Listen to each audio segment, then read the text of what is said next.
Hello, I am the Gneech, and I'm learning not to suck at Overwatch. As of this recording, I have a 33% win rate, so clearly I've got a long way to go there. But thanks to a kind fan, I've got a system that can not only run Overwatch reliably, but look gorgeous doing it. So I've decided to start recording some of my games so I can review them looking for ways to improve, starting with this match, which is also my first ever weekly brawl. This week it's MOBAwatch, which basically means one hero limit, no hero switching. So once you've locked into the hero of your choice, you'll be committed to playing that character through the rest of the match. Well, if I'm going to be stuck on a desert island with my hero of choice, it's going to have to be my gal D.Va. A little background on me: I am far from a hardcore gamer. My FPS experience consists of the original Doom on an IBM PC, a bit of Marathon 2 on the Mac, a handful of Jedi Knight games, and Borderlands 2. My PvP experience consists of the tiny amount I've achieved in Overwatch, plus about 20 minutes of Team Fortress 2. So my quest to learn not to suck at Overwatch is truly a beginner's journey, and I hope you'll enjoy it. Numbani. I don't know why I enjoy the payload maps in Overwatch when I usually hate escort missions in games. Maybe it's for the feeling of progression.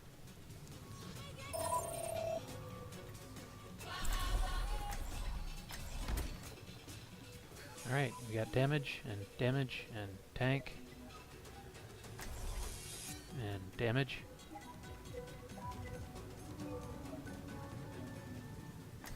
And tank. We could use a healer, guys. I don't want to play Lucio, I want to play D.Va. Anyone, take a healer. It's interesting watching everyone hang back to see what everyone else will pick first. I never spotted before this match that the posters on the transit station wall are other maps in the game. I don't know if my old PC didn't render them, or if I just didn't notice. Anyway, it looks like we do have a Lucio, so we should be alright. Let's turn it into one big scrappy. I was prepared to switch, but I'm glad I don't have to.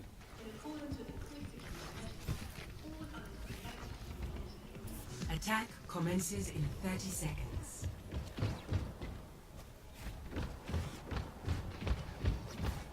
Hey. Ready for combat operations.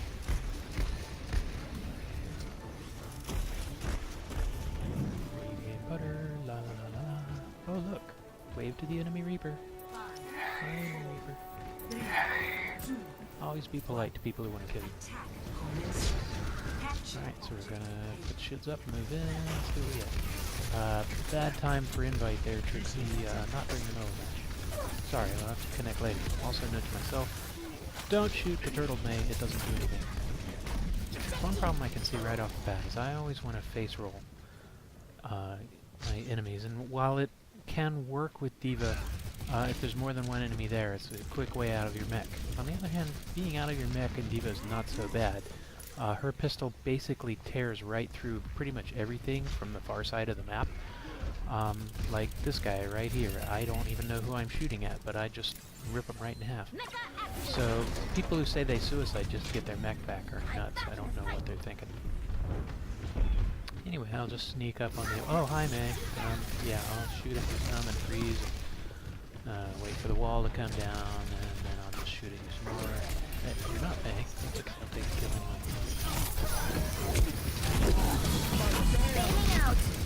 Zap, zap, zap. I hear a turret somewhere, and there it is. It's behind Winston's shield, and it's focused on Winston's shield, so I can just tear it down.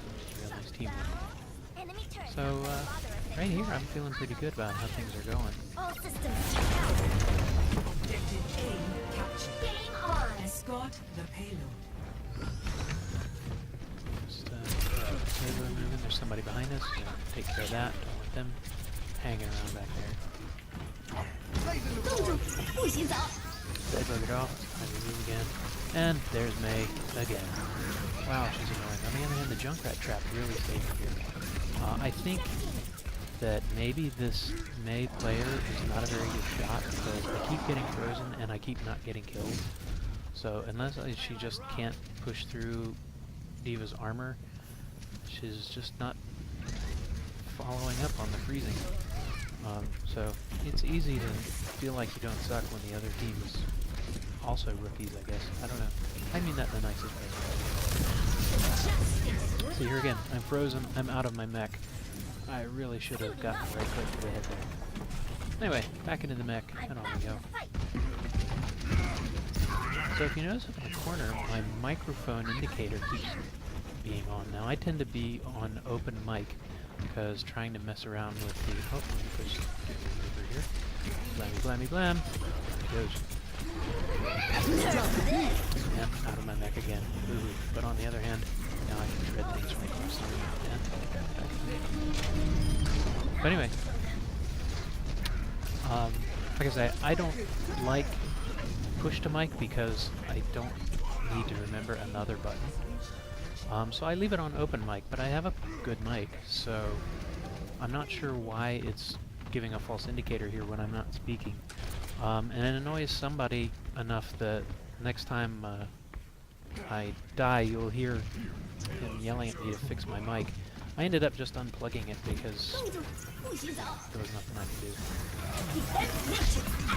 do. Anyway, so this Torbjorn turret, this was not a good plan, especially when he goes on multi-core right when I'm getting there.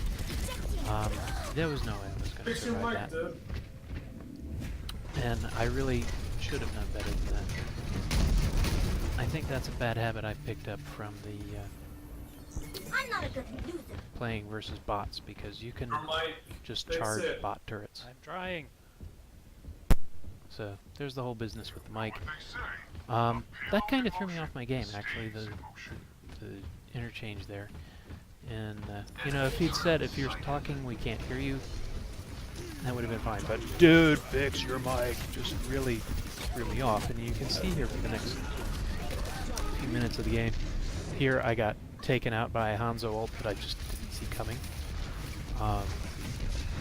And so, I mean, there's a lot of sort of mistakes in the next few minutes that are caused mostly by me just not being on my game after that.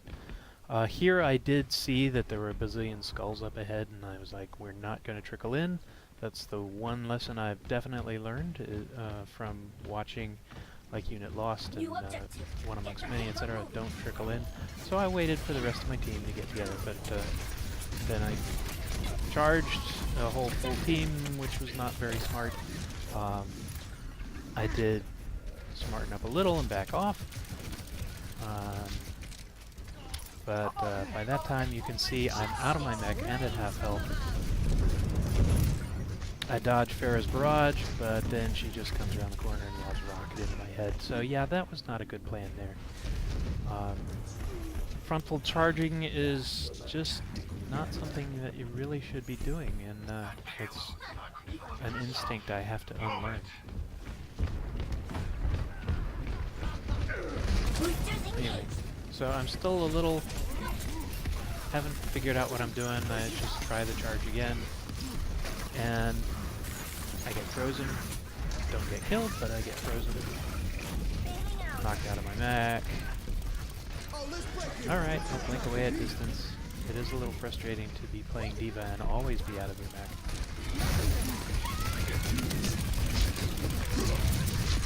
But I'm trying to be a little more cautious this time.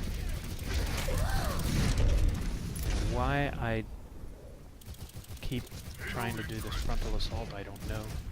I do go back and find a health pack, but it doesn't get me very far.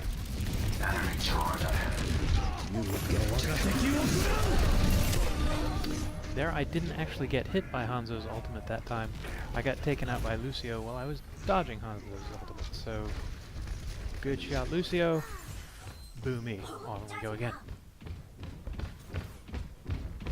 We don't have all night.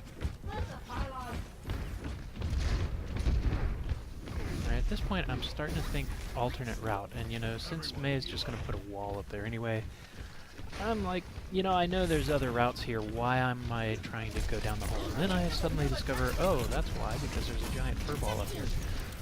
Soldier 76 jumps in and gamely tanks it for me while I'm out of my mech. I'm supposed to be the tank here, but I'm not doing a very good job. Soldier 76, I thought he got taken out by Hanzo. I think actually he probably got taken out by this turret. So I'm going to play peekaboo with it until my mech is ready and then get shot in the back. It would have been a good plan if Torbjorn hadn't been there, but of course Torbjorn was, and he got play the game out of it, the bum. But we'll come back to that. I'm too young to die. But I think I'm on the right track here, so I'm going to go around the back route again. I'm going to take an alternate route. I don't know what that blue room is, and I don't have time to go examining it. Again, I am trying to memorize the maps, but it's taking me a while. So, I know at this point that the turret is down, so this is pretty safe. And I hear Reaper's ultimate go off, so I just sort of wait for that and then hop down, and we've cleaned it up. Well, mostly the rest of my team has cleaned it up, but, you know, I helped. And, so I'm thinking this Torbjorn and I must have, like, some sort of karmic debt, because here he is again, and here I am. And I take out the mech this time. My plan was to go with the ultimate here, which would have been great, except he just sort of casually follows me in here and shoots me again. On the other hand, my mech did take out somebody and make a big hole for the rest of my team to go charging in. So, as I'm coming out here, da-da-da-da-da-da, victory! I don't know for sure that my ult paved the way, but it's not unreasonable to think so. So, it'd be nice to think that I did that. Play of the game. Anyway, so here we go. Once again, play of the game is watching the Gneech get killed. Hooray. Anyway, I hope you've enjoyed the first episode of Learning Not to Suck at Overwatch, and that you'll tune into the next episode, which should be up soon. Thanks for watching, and if you have any suggestions, I'd love to hear them. Thanks. Bye-bye.